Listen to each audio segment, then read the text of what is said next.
Hi again, Cummy Boy here. Quick video on sharpening your tools. This is from a beginner's point of view to help the beginner to know where to start. It is not a definitive guide and I don't profess to be an expert in sharpening wood turning tools. However, hopefully it will help you to get started and then you'll gain experience, and there's nothing better than practice.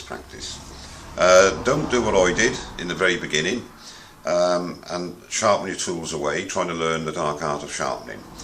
In my opinion, looking back on it, I would have been far better just taking the tools out of the box or out of the packet if you're buying them individually and sharpening up the edges as they came from the factory, remembering that they're not sharp when they come from the factory. They normally have a straight grind with no fingernail, as you can see there on this 3/4 inch spindle gouge, and it's a straight grind, and I think that's at 45 degrees straight across the top. So literally you just roll it across like so. There's nothing else to be done.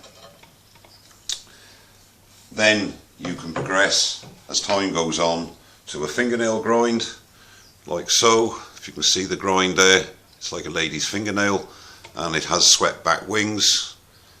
There is no way that I could do that freehand, although I did try. And then I ended up buying a sharpening jig, and there are various types on the market. I went with the woodcut. I think Robbie's got this system as well. The only trouble with this particular one I've got, which I might send it back, is that the work I produce after using this is nowhere near as good or as expert as Robbie's. So I think there's a fault with this one, so I might ask for a refund and get a new one. On a serious note though, they are good when you start wanting to do a fingernail grind and experiment with different types of profile. But as I say, in the very beginning, I think it's just as well to start off with a basic grind that comes from the factory and let the wood talk to you and let you know whether you're doing the job right. And then once you get that side of it correct and you're not putting too much pressure onto the work and the shavings are coming off nice and easy, then you can start to experiment with different setups of your tool face. This particular system, you have an arm which goes backwards and forwards. You have a fingernail attachment. Your tool fits in there. There's a predetermined, it's 2 inches they say. So by the grinder I put a 2-inch slot there, so it's always at the same distance, so you get the same grind each time. And then you literally sort out the bevel that you want. That's this angle here, and then you lock it down, and then, as Robbie says, it's always best to do one wing one side at a time. You get that right, you roll it, you do it from the other side and you roll it, and then when you're happy with both wings and that they're both level, you just move it very lightly along the front, which will give you your fingernail profile. So it's as simple as that. On this particular model there are various settings there for the difference in the sweep, and as Robbie says as well, put it over as far as you want or as lightly as you want, and that will determine how far back your grind is. So that's an easy way of getting consistent swept back grinds. Again, my advice, leave it for a while until you feel you want to experiment with these things, and you might be one of these lucky people that has the talent to be able to do it freehand, in which case you don't need to invest in those sort of things. A word of warning, if you buy anything like this, very rarely will you not have to do some alterations of the existing bench grinder you've got, because normally the guards get in the way, and I had to cut the guard away a little bit at the bottom here to allow certain things to happen. But again, as I say, that is down to you. The bench grinder is a standard 8-inch bench grinder. This one happens to be a record power. It has a 40mm white oxide wheel, which is ideal for doing turning, sharpening. There are a lot of different methods of sharpening. You have belt sanders. Sorby do a belt sander arrangement for sanding, for sharpening your tools. Tormek do wet grinders, slow grinders. All these things are available to you. To begin with, again, as I say, start off basic and then see where the shortcomings are if you feel there are any, and then you can look around with experience under your belt and make an informed decision if you want to upgrade or go into another form of sharpening. I find this, for me, for what I do, it's fine. It's absolutely fine. Another word of warning, God, there's words of warnings everywhere. Don't go mad on sharpening to begin with, because I went through a 3/8 spindle gouge in about 3 months, 2 months, and it wasn't through turning, it was through sharpening. Because if you do it wrong and you do this, you do that, you try again, all of a sudden the flute has disappeared. So take it easy and take it nice and slowly. So one of the most important things I found, and everybody else will tell you as well who's had experience with it, you can see that black ring, if you like, that black band across there. Well, that's steel deposit, and if that's allowed to stay there too long, then it starts to glaze and the cutting ability of the wheel is diminished considerably, and it is not a pleasant experience. So there are different methods on the market. That's the first thing I bought, was what they call a devil's stone, which is good, but the best thing I found was the diamond dressing stone, diamond dressing piece of equipment here. Costs about £6, £7, lasts for months and months and months and months, possibly even a year. This is my second one because, again, as I say, I was doing everything over the top, so everything wears out quicker, and you don't need to.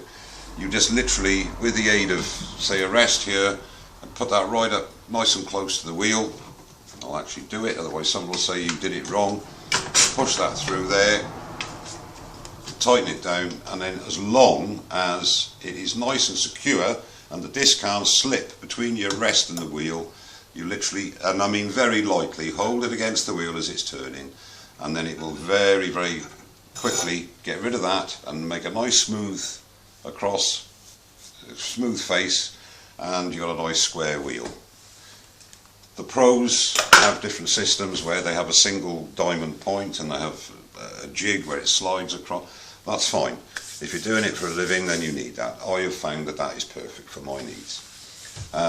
Safety, be very wary.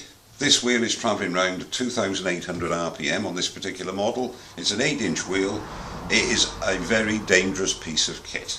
Always, always have the guard down, and if you don't have the guard down for whatever reason, always wear safety specs on top to protect your eyes.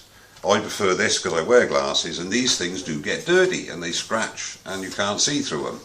I've obviously got a light as well, which I don't often use, but these are essential, so always wear these. The same as you always wear your full face guard when you're turning, you wear these or some form of protection when you're sharpening, because hot metal comes off in your eye, you'll know it. The other thing is, be very, very careful when you are turning, when you are sharpening, that you don't lose concentration. I'll tell you a very quick story, and I'm sure others have got worse stories to tell. I came home one night after a 12-hour shift. My wife was actually in bed because I come home late, and I decided to pop in the garage to do a bit of sharpening. This is in the first couple of months I'd started wood turning. So I came in and I was tired, I wasn't really concentrating. The cars were in as well because I wasn't set up for working, and I thought, a quick bit of grinding, that'll relax me. And I was sharpening a bowl gouge and I lost concentration, and I was trying to do a swept back grind and I lost concentration, and the tool actually went between the wheel and the guard and it jammed in there. Well, in a second, a millisecond, the wheel had not shattered completely, but the whole edge of that wheel had chunks out of it. How, I don't know to this day. That side also had chunks out of it. I think actually what happened is I went through there, somehow caught the guard here, and it moved that into the wheel, so it took it out of this side as well. The tool ended up on the floor about 2 inches from my foot, okay, and there were bits of wheel all over the garage, all over the cars and everything. Thank God I was wearing a full face mask at that time. For some reason I put that on, God knows why, but I did. And that just proves that maybe that's the best way to go, not just goggles, but wear a full face mask. Anyhow, what I'm trying to say to you is that could have been a very, very nasty accident.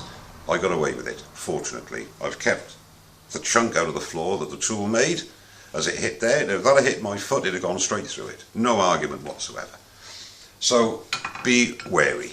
Don't be afraid of it, but treat it with respect, because it's a dangerous bit of equipment if you lose concentration. So basically that's it. And also keep a little bit of water by the side if you're doing some heavy grinding, reshaping. Keep the steel nice and keep your steel nice and cool. And then there's a diamond stone. I don't know if you can see. Yes, you can just about see it. A diamond stone there for honing. I used to use a leather strop and used to charge it with the old compound. Worked fine. I thought I'd try this. It's an inexpensive one just to see how it goes, and you just spray the old water on it and away you go. And I must be honest, I find it great. The only thing I do honing on is the skew chisels, to be honest. I just use a slipstone. Just very light use a slipstone once it comes off the grinder to get rid of the burr. That's all I do. Anyway, that's a start. Nothing much else on the grinding side of things, just to get you started. I hope you found it interesting, and if you go away with a little bit of information that you didn't have when you watched it to begin with, I'll be very happy. I look forward to your comments, and don't forget to subscribe. Thanks a lot.